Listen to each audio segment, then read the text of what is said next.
This surgery shows a patient with implant placement in a standard single-tooth gap in the right mandible. In other words, in a site with sufficient bone volume, requiring no bone augmentation procedures. The 26-year-old patient was referred to the clinic with 3 congenitally missing premolars, 1 in the maxilla and 2 in the mandible. Today, a Straumann standard implant will be inserted in the right mandible. The remaining baby tooth was removed about 2 months ago. The implant surgery is performed in a block anesthesia of the mandibular nerve. The mirror view demonstrates a single tooth gap with fully intact neighboring teeth. The gap has a sufficient mesiodistal dimension for an implant-supported crown. The surgery is initiated with a mid-crestal incision utilizing a 12B blade. The incision is extended through the sulcus to elevate 2 small mucoperiosteal flaps without relieving incisions. Small flaps are mobilized with a fine tissue elevator made by Hugh Freedy. One end is pointed and is used to carefully loosen the papillae.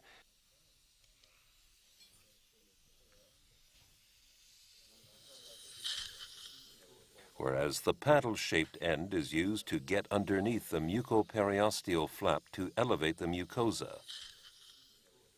The goal is careful low-trauma tissue elevation to minimize the tissue damage to the flaps.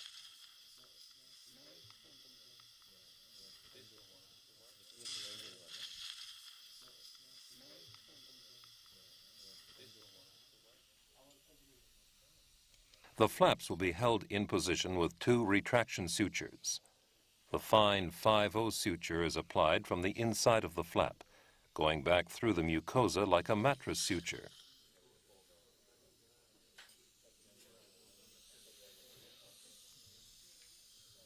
Then the suture is attached to a hemostat. The moderate weight of the instrument is sufficient to keep the flap away from the bone surface. The same procedure is carried out lingually. With this technique, no surgical retractors need be used inside the flap during the entire surgery, minimizing trauma to the soft tissues. The mirror view demonstrates sufficient orofacial crest width for the insertion of a standard screw. The extraction socket of the baby tooth is fully healed. The next step is to carefully smooth the crest with a 4mm round burr in counterclockwise rotation.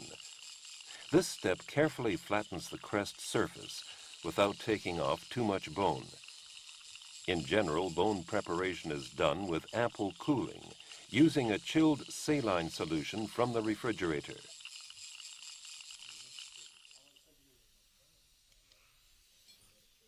The preparation of the implant bed is started with a number 1 round burr.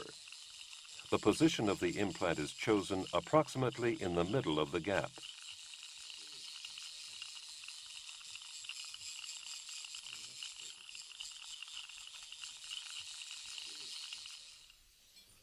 The position of the first preparation is checked with a periodontal probe. Ideally, the implant shoulder should be close to the reference line applied buccally. Here, the first preparation should be moved slightly more to the buccal aspect. This is how the preparation is moved buccally, utilizing the first round burr again.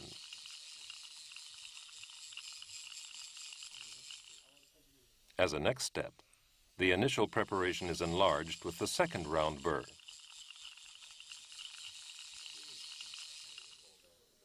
Before the first pilot drill is used, the lingual bone anatomy is explored with a Lukács instrument. In this case, no lingual undercut is present, allowing easy preparation of the implant bed without the risk of lingual perforation. The site preparation continues with the first pilot drill. To avoid overheating the bone, A reduced speed of lower than 800 RPM is used, with ample cooling and light hand pressure. It's especially important that the direction of the drill be correct. The preparation depth can be controlled using the markings on the drill as reference lines. The first line is at 6 millimeters. Preparation continues until the 12 millimeter line is located slightly below the bone crest.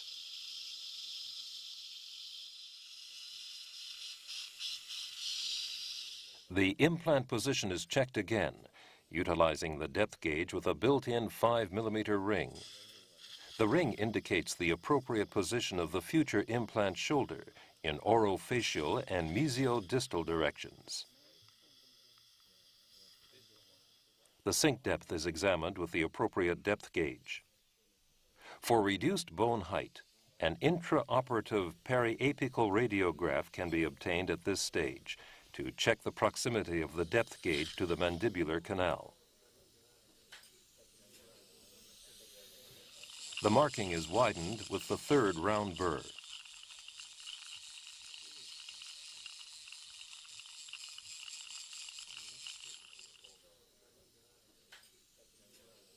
The implant bed is further prepared using pilot drill number 2 with a diameter of 2.8 millimeters. This step is very easy since the drill is guided by the existing bone bed.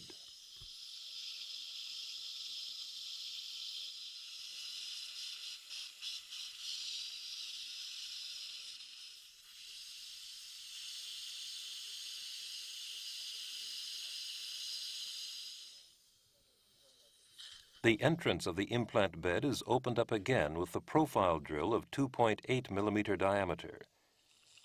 This procedure prevents the next drill from catching on the edge of the cortical crest. The implant bed preparation is completed with the spiral drill of 3.5 millimeters diameter.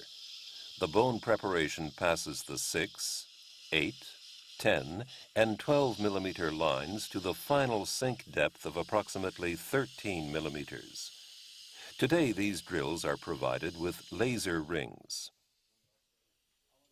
The depth gauge with 3.5 millimeter diameter confirms the correct sink depth and the implant axis. The occlusal view in the mirror demonstrates a buccal and lingual bone wall of at least 1 millimeter, which is important for a good long-term prognosis of an implant. Class 2 bone density requires pre-tapping with a tap mounted to a surgical adapter, utilizing a speed of 15 RPM. Cooling is not necessary at this stage. Pre-tapping is done to approximately 1/3 of the sink depth in such a Class 2 bone. When the correct level is reached, the drilling machine is switched to counterclockwise rotation to remove the tab.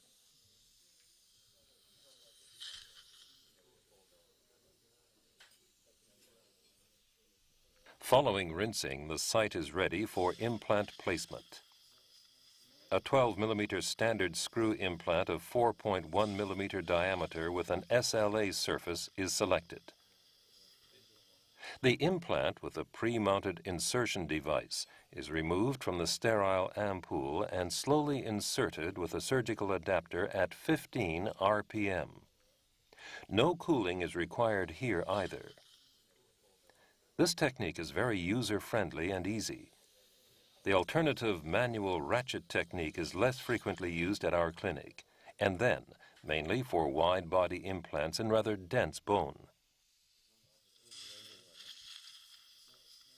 When the implant gets close to the bottom of the prepared bone cavity, the resistance clearly increases, providing excellent primary stability for the implant.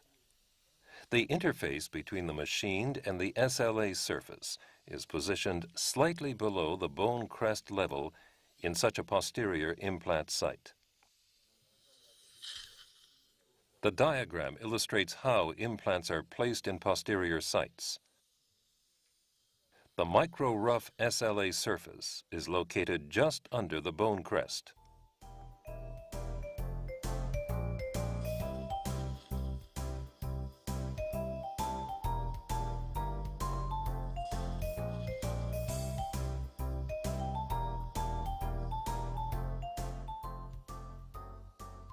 The holding key is applied, and the insertion device can be easily removed by rotating the surgical adapter counterclockwise.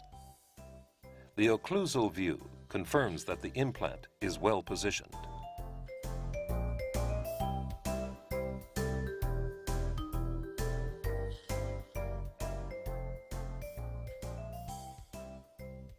A 3 mm titanium healing cap is inserted to extend the implant clearly above the soft tissue level during healing. A 0.2% chlorhexidine gel is applied to the inner portion of the healing cap. This healing cap allows non-submerged healing without the need for a second surgical procedure. The tension-free wound closure can easily be done with 2 interrupted sutures. A 5-0 monofilament suture is used for close adaptation of the wound margins to the implant healing cap.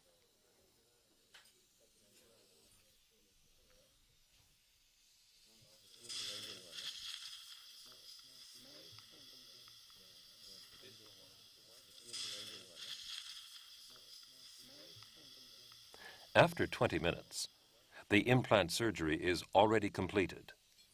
The post-operative radiograph shows normal peri-implant bone structures with an appropriate implant position and axis.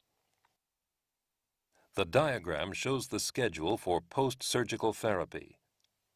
The sutures are removed after 7 days, followed by a second post-surgical visit at day 14 or day 21.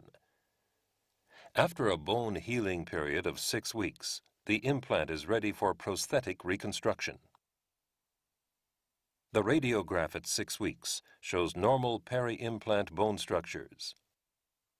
The clinical view demonstrates the implant-supported crown in the buccal view.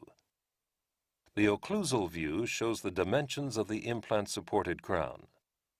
The corresponding periapical radiograph again confirms normal bone integration of the implant and excellent fidelity between the crown and the implant shoulder. The panoramic radiograph shows the original situation at the beginning of implant therapy with 3 congenitally missing premolars in the maxilla and mandible. 2 years later, the panoramic radiograph illustrates the final treatment with 3 single-standing implants and implant-supported crowns. The clinical status at the 6-year follow-up reveals the implant-supported single crown with healthy and stable peri-implant soft tissues. The corresponding radiograph confirms a well osseo-integrated 12 mm standard screw implant with excellent bone crest levels.